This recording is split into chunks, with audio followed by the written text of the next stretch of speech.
মানুষকে দেখতে যাওয়া, আত্মীয় স্বজনের সাথে সৎ ব্যবহার থাকা, তাদের সাথে রক্তের যে সম্পর্ক আছে এই রক্তের সম্পর্ক রাখা। ওয়া আমিলুস সালিহাত, এই শব্দটা হলো বহু বচন। আমলে সালে যত রকম ভালো কাজ আছে সমস্ত রকম ভালো কাজ যারা করবে ঈমান আনার পরে, ওয়াল্লাযীনা আমানু, যারা ঈমান এনেছে তারপরে ওয়া আমিলুস সালিহাত, তারপরে আমলে সালেহ করছে, সানুদখিলুহুম জান্নাতিন তাজরি মিন তাহতিহাল আনহার, আল্লাহ তাআলা বলছেন তাদেরকে দেওয়া হবে এমন একটা জান্নাত যেই জান্নাতের নিচ দিয়ে তাজরি মিন তাহতিহাল আনহার, যেই জান্নাতের তলদেশ দিয়ে একটা জান্নাতের তলদেশ দিয়ে আল্লাহ তাআলা হায়াতের যে জান্নাতের নিচে যে ঝর্ণা থাকবে সেই ঝর্ণার ভিতরে নহর থাকবে, পানির নহর, 4টা নহর থাকবে। একটা নহরের নাম হলো মধুর নহর। সেই মধুর নহর থেকে নদী বইতে থাকবে, মানুষ হাজার হাজার টন টন মন মন মধু খাবে, একটা মানুষ টন টন মধু খাবে সেই জান্নাতের তলদেশ থেকে। আর তার জান্নাতের নিচ দিয়ে থাকবে পানির নহর, সাদা স্বচ্ছ পানি। সেই পানি দুনিয়ার পানি থেকেও 70 গুণ বেশি স্বাদ থাকবে। আল্লাহ তাআলা আরো বলেন আর একটা নহর থাকবে, সেটা শরাবের নহর।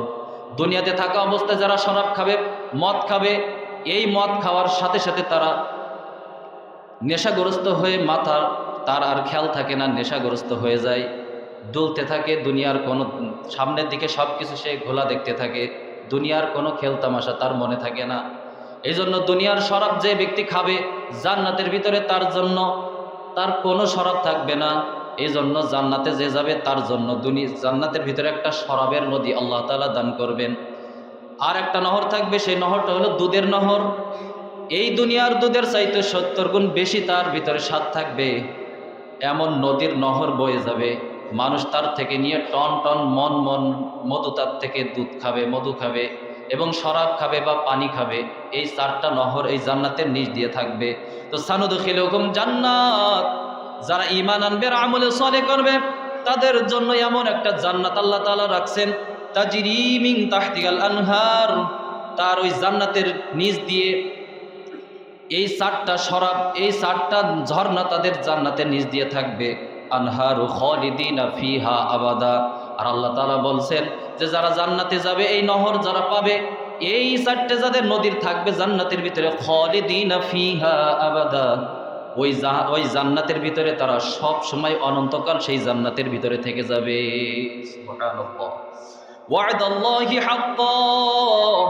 আর আল্লাহ তাআলা এটা বলার পরে বলছে, বান্দা এই কথার ভিতরে তোমরা ধোঁকা মনে করো না, আমি যে ওয়াদা দিয়েছি ওয়া'দাল্লাহ, আর আল্লাহ তাআলার ওয়াদা হাক্কা, হক। আল্লাহ তাআলার যেটা ওয়াদা দিয়েছেন, আল্লাহ তাআলার ওয়াদাটা হলো সত্য। এই ওয়াদার ভিতরে কোনো ভুগুযোগ নাই, এই ওয়াদার ভিতরে কোনো মিথ্যা নাই।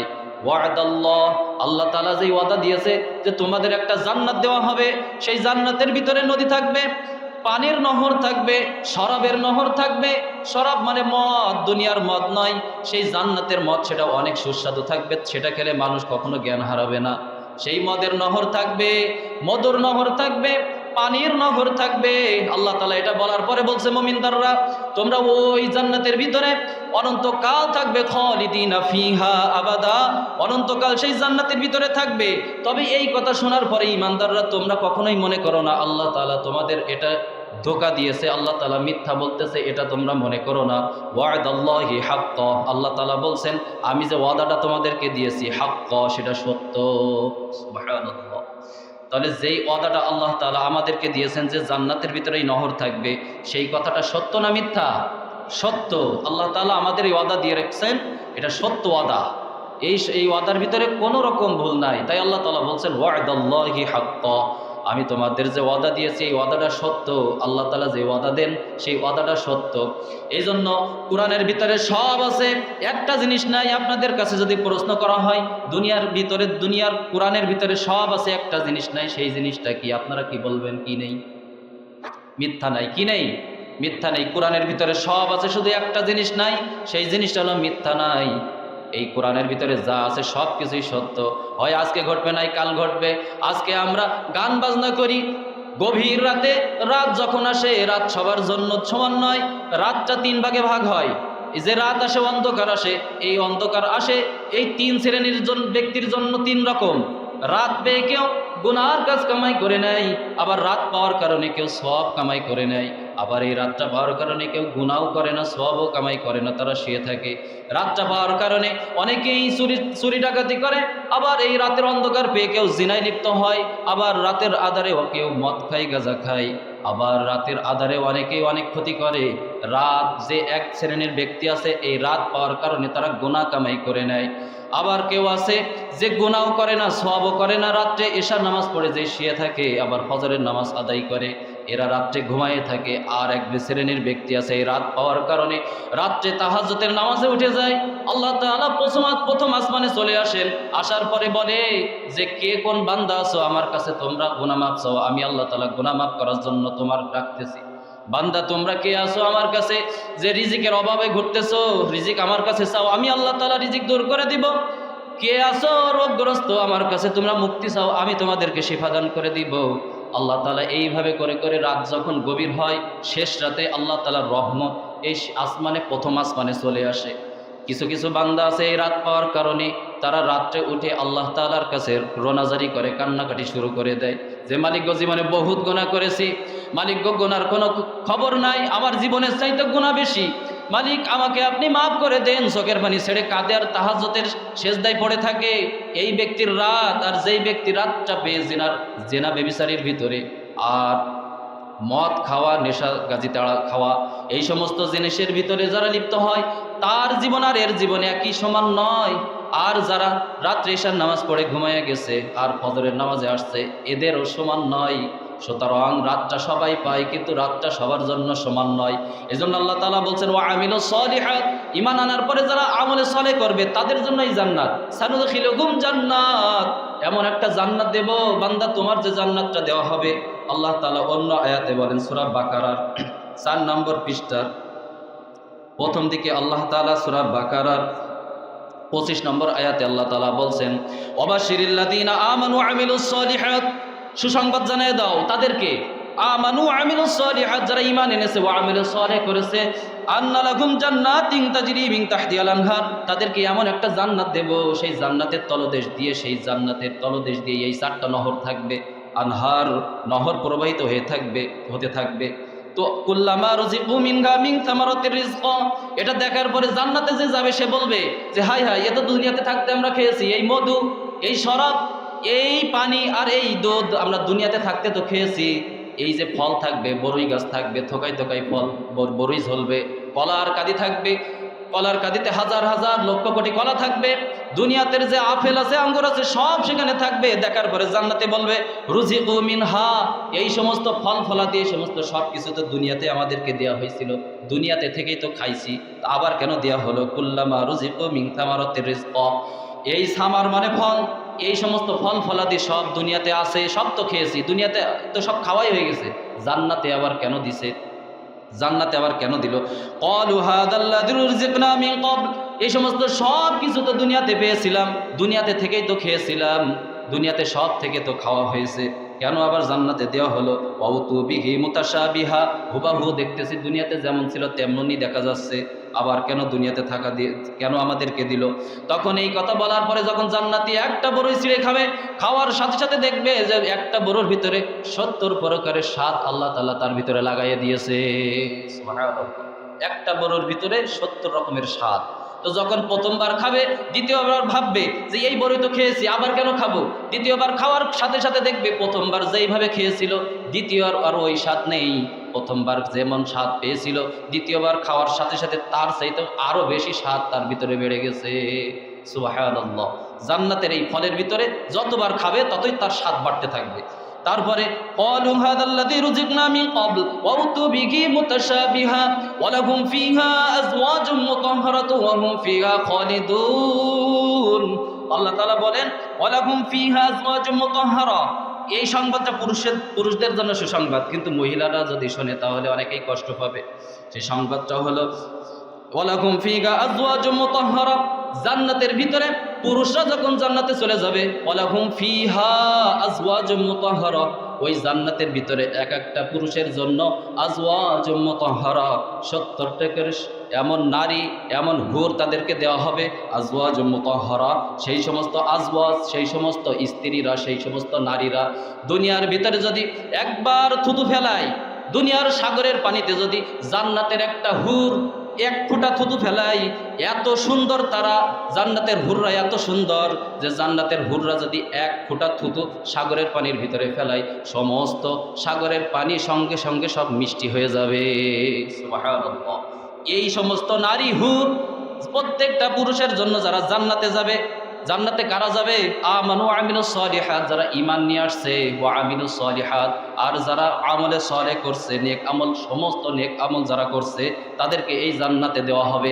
আল্লাহ তাআলা বলছেন যে তারা এত সুন্দর, দুনিয়ার বুকে যদি তাদের চেহারার কোনো একটা আঙ্গুল যদি দুনিয়াতে ফেলাই, তাদের সৌন্দর্যের কারণে, তাদের শরীরের ভিতরে যে সৌন্দর্য, একটা আঙ্গুল ওই জান্নাতের ভিতরে হুররা যদি দুনিয়াতে একটা আঙুল ফেলায়, তাদের সৌন্দর্যের চাকচিক্যর কারণে এই যে সূর্যের আলো আমরা পাচ্ছি, এই সূর্যের আলো সঙ্গে সঙ্গে বন্ধ হয়ে যাবে।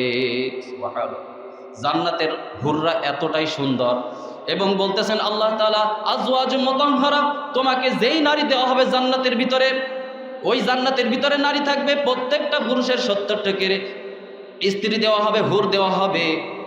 এক একটা হুর এত সুন্দর বর্ণনা করার পরে আল্লাহ তাআলা বলছেন আজওয়াজুম মুতাহহারা, সেই স্ত্রীরা কখনো কেউ তাদেরকে তো ধরেইনি। আজওয়াজুম মুতাহহারা, তারা পবিত্র, তাদের কেউ কখনো তাদের গায়ে হাত দেয়নি কোনো পুরুষ, তাদেরকে কেউ কখনো কোনো পুরুষ তাদেরকে দেখেওনি। শুধু জান্নাতে যেই ব্যক্তি যাবে, ওই ব্যক্তির জন্য তারা কিয়ামত পর্যন্ত, ওই জান্নাতে যাওয়া পর্যন্ত তারা অপেক্ষামান। যখন সে মারা যাবে, জান্নাতে যাবে, তার সাথেই তারা দেখা করবে, তার সাথেই তারা মিলন করবে। এই কারণে আজওয়াজুম মুতাহহারা, ওই জান্নাতের সেই হুরগুলা দুনিয়ার কোনো পরপুরুষও দেখিনি, দুনিয়ার কোনো পরপুরুষ তাদের গায়ে হাত কখনো দেয়নি। এই জন্য আল্লাহ তাআলা বলছেন আজওয়াজুম মুতাহহারা, ওই তোমাদের স্ত্রীরা যারা জান্নাতে আছে তারা মুতাহহারা, পবিত্রতা, তারা পবিত্রা, তারা পবিত্র, মানে তারা কখনোই তাদের কেউ গায়ে হাত দেয়নি। সেই জান্নাতের সেই হুররা আল্লাহ তাআলা দিবেন। দেওয়ার পরে বলছেন ওহুম ফিহা খালিদুন, এই যে তোমাদেরকে হুর দেওয়া হবে, জান্নাতের ফল ফলকে দেওয়া হবে, এত নাজ নেয়ামত দেওয়া হবে, জান্নাতের তলদেশ দিয়ে যে নহর থাকবে, এই যে তুমি জান্নাতে যাবা, হুম ফিহা খালিদুন, তোমরা ওই জান্নাতে যাওয়ার পরে অনন্তকাল, চিরকাল সেই জান্নাতে তোমরা থেকেই যাবে। সুবহানাল্লাহ। ওই জান্নাত থেকে আর কখনোই তোমরা বের হবে না, সব সময় জান্নাতের ভিতরে তোমরা থেকে যাবে। এই জন্য আল্লাহ তাআলা বলছেন যে ওয়াবাশশিরিল্লাযীনা আমানু, সুসংবাদ দাও তাদেরকে যারা ঈমানও নিয়ে আসছে, ও আমিলুস সলিহাত, ভালো আমলও করছে, তাদেরকে সুসংবাদ জানিয়ে দাও। তো ভালো কাজের ভিতরে বহু রকম ভালো কাজ আছে, বহু ভালো কাজ, শুধু নামাজ পড়া ভালো কাজ না, সমস্ত ভালো কাজ যা আছে ও আমিলুস সলিহাত, এটা হলো বহু বচন। এই বহু বচনের ভিতরে যত রকম ভালো কাজ আছে, সমস্ত প্রকার নেক আমলকে বলা হয় ও আমিলুস সলিহাত। এজন্য নামাজ, এই রজব মাসে আল্লাহ তাআলা নবীকে নিয়ে যান নামাজের জন্য, নামাজ দেওয়ার জন্য। এই রজব মাস সামনে শবে মেরাজ আসতেছে, তো এই 27শে রজব মঙ্গলবার, এই দিনে আমাদের মাহফিল। তো এই দিন যে রজব মাস আসতেছে, এই রজব মাসের ব্যাপারে এর আগে একটা ঘটনা আছে, সেটা হলো যে রাসূল করিম সাল্লাল্লাহু আলাইহি ওয়াসাল্লাম যখন তায়েফবাসীদেরকে দাওয়াত দিতে যায়, আমরা অনেকেই ঘটনাটা জানি যে তায়েফবাসীদেরকে যখন রাসূল করিম সাল্লাল্লাহু আলাইহি ওয়াসাল্লাম দাওয়াত দিতে যান, তো তায়েফবাসীর ময়দানে যখন দাওয়াত দিতে যাওয়ার পরে রাসূল করিম সাল্লাল্লাহু আলাইহি ওয়াসাল্লামের একটা সুন্নাত ছিল, এই ঘাড়ের পরে একটা সব সময় রুমাল রাখতেন, একটা রুমাল কাঁধের উপরে রাখতেন, বা একটা গামছা বা একটা কাপড় কাঁধে রাখতেন রাসূল করিম সাল্লাল্লাহু আলাইহি ওয়াসাল্লাম। তো রাসূল করিম সাল্লাল্লাহু আলাইহি ওয়াসাল্লামের কাঁধে একটা কাপড় আছে। তায়েফবাসী তায়েফের ময়দানে গেছে দাওয়াত দেওয়ার জন্য। সেখানে দাওয়াত দেওয়ার পরে তায়েফবাসীদের যখন দাওয়াত দেয়, দাওয়াত দিলে তখন কেউ তারা রাসূল করিম সাল্লাল্লাহু আলাইহি ওয়াসাল্লামের দাওয়াত তো কবুল করলই না, বরং ছোট ছোট তাদের যে বাচ্চা ছিল, এই বাচ্চাদেরকে রাসূল করিম সাল্লাল্লাহু আলাইহি ওয়াসাল্লামের পিছনে লেলিয়ে দিল, তাড়িয়ে দিল যে তোমরা ওই পাগলটার পিছনে যাও। পাগল পাগল বলে পিছনে বাচ্চাদেরকে লাগাইয়ে দিল যে তোমরা জোরে জোরে বলো পাগল। এই পাগল পাগল বলে ছোট ছোট বাচ্চাদেরকে তায়েফবাসী রাসূল করিম সাল্লাল্লাহু আলাইহি ওয়াসাল্লামের পিছনে লাগাইয়ে দিল। তো লাগাইয়ে দেওয়ার পরে তারা ছোট ছোট পাথর নিয়ে রাসূল করিম সাল্লাল্লাহু আলাইহি ওয়াসাল্লামের গায়ে মারে। আর তারা সাথে সাথে রসুল করিম সাল্লাল্লাহু আলাইহি ওয়াসাল্লামের গায়ে আবার থুতু মারে। থুতু মারার পরে এই জন্য থুতু মারে যে থুতু মারলে গাটা ভিজে যাবে, ভিজে যাওয়ার পরে ধুলা মারলে গায়ে লেগে থাকবে, আরও বিশ্রী দেখা যাবে। তো রসুল করিম সাল্লাল্লাহু আলাইহি ওয়াসাল্লামের গায়ে থুতাও মারে। আবার থুতু মারার পরে আবার কিছু বাচ্চারা রসুল করিম সাল্লাল্লাহু আলাইহি ওয়াসাল্লামের গায়ে বালি মারে।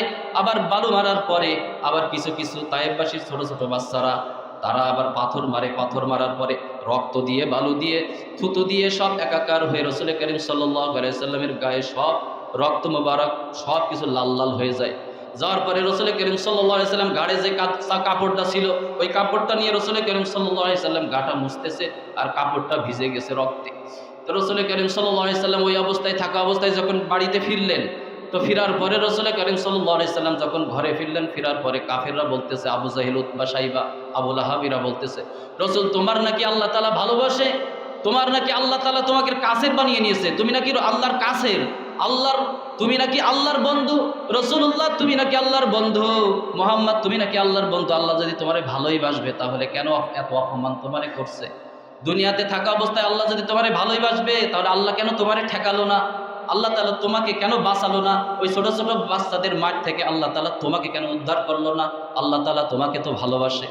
তখন এই কথা শোনার পরে যখন সবাই বলল যে রসুল মোহাম্মদ তোমার তো আল্লাহ ভালোবাসে, তাহলে এই অপমান কেন করলো? তোমারে এই অপমান কেন করতেছে? এত অত্যাচার পরেও আল্লাহ তাআলা তোমারে কেন উদ্ধার করলো না? তখন আল্লাহ তাআলা ওই মুহূর্তে জিব্রাইলকে পাঠায় দেওয়ার পরে বলে যে, জিব্রাইল যাও আমার নবীর কাছে যে জানায় দাও যে আমি নবী তোমাকে যে ভালোবাসি কি বাসি না, আজকে রাতে আমি নবীর সাথে আজকে মিরাজ ঘটাবো। সুবহানাল্লাহ, আজকে রাতে আমি নবীর সাথে মিরাজ, আমার নবীর সাথে আজকে আমি দেখা করব। শুধু দেখা নয়, নবীর পায়ে যে জুতা আছে ওই জুতা সহ আমি আল্লাহ তাআলার আরশে মহল্লায় তুমি নিয়ে পৌঁছাইয়া দাও। সুবহানাল্লাহ, মানে নবীজির যে জুতা মোবারক আছে, জুতা মোবারকও যেন না খোলে, পায়ের জুতা সহ আজকে আমার কাছে জিব্রাইল নবীকে নিয়ে আসো, দেখি নবীর সম্মান আছে কিনা, নবীকে আমি ভালোবাসি কিনা, আজকে নবীর সাথে আমি মিরাজ ঘটাবো, আমার কাছে নবীকে নিয়ে চলে আসো জিব্রাইল। তো জিব্রাইল তখন যে নবীকে নিয়ে গেলেন। এই হলো সবে মেরাজ। এই নবীকে নিয়ে যাওয়ার পরে নবীর ইজ্জত বাড়ালেন আর 50 ওয়াক্ত নামাজ দিলেন। তো এই 50 ওয়াক্ত নামাজের পরে মুসা আলাইহিস সালাতু ওয়াস সালামের সাথে দেখা হয়। তো বারবার এমন যাওয়া আসা, আমরা অনেকেই ঘটনা জানি। তো যাওয়া আসা করতে করতে শেষমেশ প্রথম যখন যায় 45, তারপরে যায় আর কমাইতে 40, 35, 30, এভাবে কমাইতে 5 ওয়াক্ত আসে। তখনও বলে যে মুসা যে আমার উম্মতটা তো পড়তেই চাইতো না, তা আবার যাও। তখন বললো আর কিভাবে যাই, আর কতবার যাই? তো এই আর না যাওয়ার কারণে চলে আসলো আল্লাহ রসুল। চলে আসার পরে আল্লাহ তাআলা জানিয়ে দিলেন যে নবী আপনি জানিয়ে দেন যেই উম্মত আপনার 5 ওয়াক্ত নামাজ দৈনিক আদায় করবে, আমি আল্লাহ তাআলা তার আমল নামায় 50 ওয়াক্ত নামাজের সব লিখিয়ে দেব। সুবহানাল্লাহ, এই হলো আল্লাহ তাআলা আমাদেরকে বোনাস দিয়ে রাখছেন। এই জন্য কেউ যদি 1 ওয়াক্ত নামাজ পড়ে আল্লাহ তাআলা তার কয় ওয়াক্ত দিবেন? 10 ওয়াক্ত। 1 ওয়াক্ত নামাজ পড়লে কয় ওয়াক্ত? 10 ওয়াক্ত। কেউ যদি 5 ওয়াক্ত নামাজ পড়ে আল্লাহ তাআলা তার আমল নামায় সঙ্গে সঙ্গে 50 ওয়াক্ত নামাজের সব লিখিয়ে দিবেন। এত বড় বোনাস পাওয়ার পরেও সবে মেরাজে আমরা যদি তারপরে 5 ওয়াক্ত নামাজ না আদায় করতে পারি তাহলে আমাদের মতো হতভাগা উম্মত আর কেউ হতে পারবে না।